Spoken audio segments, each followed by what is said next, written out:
Welcome, Seawolves. I'm John Fisher. And I'm Caithlin Pena. The relationship between campus media and university's PR personnel is far from perfect, but student journalists jumped at the chance when they were able to interview President Stanley. Nicole Benson has the story. October marks the start of Hispanic Heritage Month, and Stony Brook University celebrated in their own way on Wednesday. Tina Nawabi, ¿Qué pasa? Stony Brook's homecoming fared well this past weekend, but students weren't the only ones having a great time. Lindsay Campbell explains. So John, did you go to homecoming this weekend? Well, I definitely got my red on, Caitlin. But it's not what you think. I got my red on my homework. But I do know someone who did go to homecoming. Joe? Thanks, James. Well, that's all the time we have here, Stony Brook. I'm John Fisher. And I'm Caithlin Pena. Thanks for watching Seawolves and have a great week. September 21st, senior Robert Capuano was hit by fellow student Anastasia Ambrosio while on his bicycle. Assistant Chief of Police Eric Olson said that Capuano was conscious and able to communicate when a university police department arrived. When the university police arrived at the scene, Mr. Capuano was trapped underneath the vehicle, and he was unable to move from under the vehicle. So we needed to have the Stony Brook Fire Department come and lift the vehicle so they could get him out from underneath. Based on information available at the time, UPD first reported to the Statesman that Capuano suffered minor injuries, but in a statement given to Stony Brook News, Capuano said that he fractured his pelvis and vertebrae. He also dislocated his knee and tore many ligaments.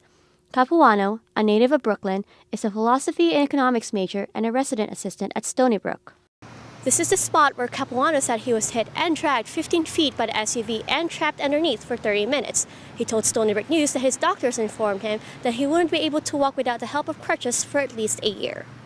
University police also said that they would try to cooperate with campus media in delivering a public statement more efficiently. I will certainly try to improve that, interaction in that time frame in the future for sure. Capuano will be discharged from the hospital this Tuesday. In the meantime, Stony Brook News will continue to follow this investigation. For Stony Brook News, I'm Caithlin Pena. Teamwork. Getting better. Learning from failures. These are some of the goals the Stony Brook volleyball team has set for themselves. We look good. We just keep getting better. We've had our ups and downs, but I feel like now we're really figuring it out and starting to be on a more consistent basis. And if we keep this up, I can only see good things happening. In the midst of an exhilarating season, the team is aiming high. With a current record of 9-11, Coach Coley Palikowski is confident in the team's main goal. We want to win. We want to win America East Championship. I think that's realistic for us this year. Palikowski, a new member of the Stony Brook Athletics family, has faith in the abilities and potential of the team. I have a great group of girls. They all get along really well. I think they're understanding the importance of team, and that we definitely play a team sport and there's no individualism in it whatsoever. And I think that we really understand that philosophy. Under Palikowski's coaching, the team believes they have a shot at the trophy this year. We have high hopes for this team, expecting to be better than we've ever been before and just get the most out of our new coaches and all the skill that we have. The team bested Binghamton in a match last Friday with a score of 3-2, making this their fourth straight win. If the wins continue, the championship trophy may not be too far off after all. For Stony Brook News, I'm Caithlin Pena. Well, I hope we don't have another hurricane anytime soon. I hope not. It looks good for this week, but let's check in with Caithlin Pena for the weather. Thanks, guys. So for today, it's going to be a little bit sunny. We're going to have a high of 59 and a low of 41.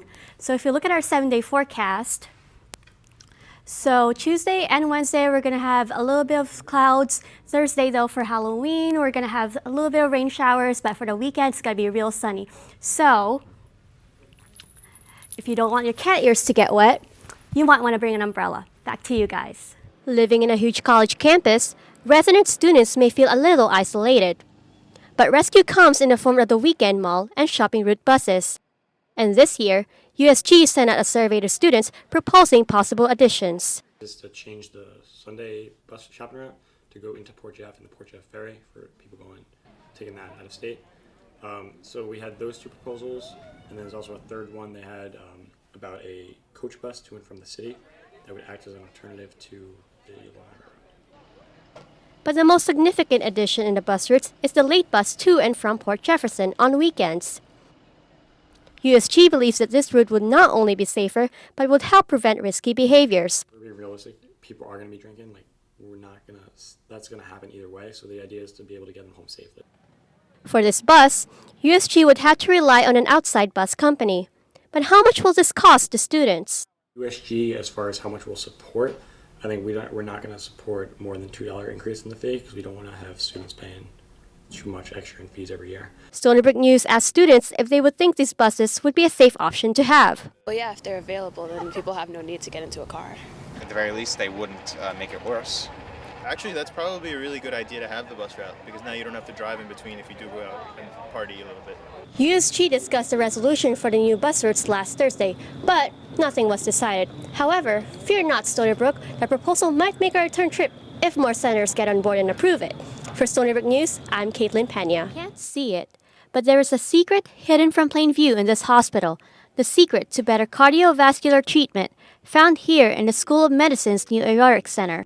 The Aortic Center recruits all the talent that we have currently on the medical campus to provide the most sophisticated and state-of-the-art care of aortic disease in different areas of the body. These diseases include aortic aneurysms, valve diseases, and thoracic trauma.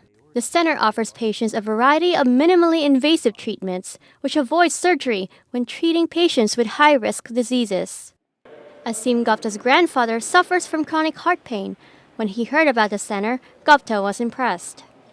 I think that would be great for the heart treatment for the people, because there are a lot of cases these days where people suffer from chronic diseases.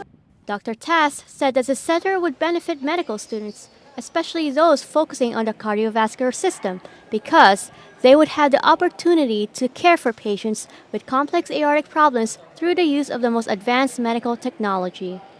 Therefore, medical students will be very knowledgeable about where this field is going, and that can help them make a career decision. The new aortic center is the first of its kind in Suffolk County. It still uses the same facilities as the University Hospital, such as operating rooms and suites. But if the new techniques and approach to treating aortic diseases stand out, then they may find themselves with a brand new facility in a heartbeat or two. For Stony Brook News, I'm Caithlin Pena. Peace, prosperity, understanding. These are the messages that Diwali promotes. It is celebrated for 5 days, sometime in mid-October to mid-November. Diwali is the happiest festival in India. It is the most important festival. The holiday traces its roots back to ancient Hindu festivals. It is now a popular holiday in various regions in the sub-Indian continent. But there is a common theme. Lightness over dark, knowledge over ignorance, and moral strength as opposed to brute strength. The Faculty Student Association, Campus Dining, and the Center for Indian Studies organized a Diwali night on Monday. This is the first time that school organizations took the initiative to create a festive event. We thought it would be wonderful to create a cultural event around the food, that it would not just be simply a Diwali party, but an event that would allow all the different cultures of the campus to experience Diwali. It featured the traditional lighting ceremony, food, and dancing. It was nice that students from all backgrounds were there. I thought it was very well organized. I was really happy with the way they decorated it, and it really made me feel like I was back home. For Indians, Diwali is a big function. It's very big. So if you celebrate it here, they get the feel that they are part of a community here. They're recognized. They're not just like international students. They're not outsiders, but they are part of communities. 19% of Seawolves are Asian, many who trace their roots back in India. Now, many hope that this Diwali event will ultimately become a favorite Stony Brook tradition. FSA is aiming to keep the multi and multicultural. For Stony Brook News, I'm Caithlin Pena. With the hustle and bustle of college life, it's no wonder students may find their health deteriorating. At Princeton University, the problem takes the form of an outbreak of bacterial meningitis, an inflammation of the protective membranes covering the brain and spinal cord. This can be spread through kissing and sharing food and drinks. Very beginning of the year, Princeton actually had a pretty extensive health campaign, specifically about meningitis. 8 cases have already been confirmed.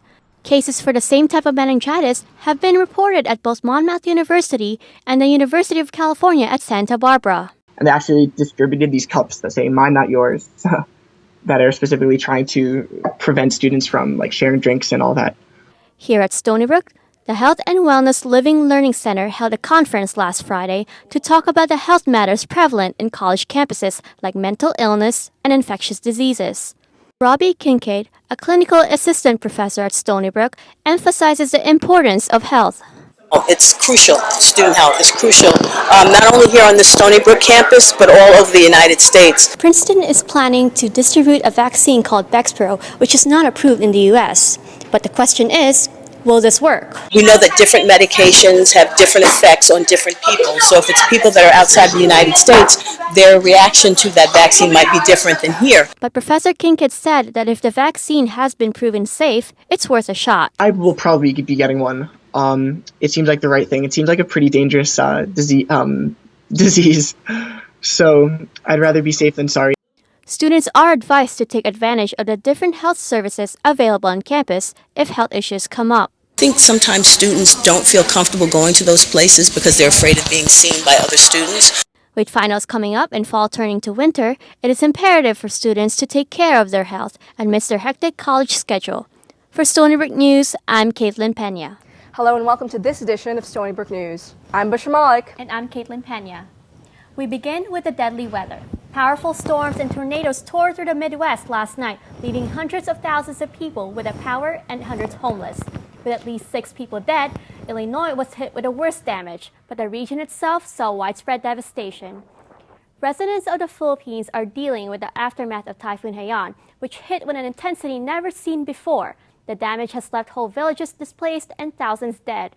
Here in and around Stony Brook, people with ties to the hard-hit country are working to aid in the relief effort. Ariel Donger has the story. Did you hear about the bullying situation over at Rutgers? Oh, really? What happened? Who was the bully? I think it was the defensive coordinator. Oh, good thing we don't have that here in Stony Brook. So for many athletes, being selected to their country's national team is an honor and a dream. For 3 Stony Brook hockey ice players, the dream was realized. Our own John Fisher got the inside scoop. That was such a cool story. John, what was it like being at the ice hockey rink? It was pretty cool, actually, both on and off the ice. Brian Bozer even gave me this lovely souvenir. I'm really excited for the guys, I really am. But it was so cold during practice. Well, let's hope that it's not as cold this week as it was in the ice rink. So let's go to Emily Heller for the weather. Thanks, Emily. Cookies, cakes, and fast food all sound delicious, but there's one ingredient inside that the Food and Drug Administration wants to completely phase out: trans fat. Joe Dabiani tells us more. Beat me up, Bushra. What just happened? I know, I think he just beamed out. I guess it's time for us to beam out. Well, that's all the time we have for this edition of Stony Brook News. I'm Bushra Malik. And I'm Caithlin Pena. Have a great week, Stony Brook.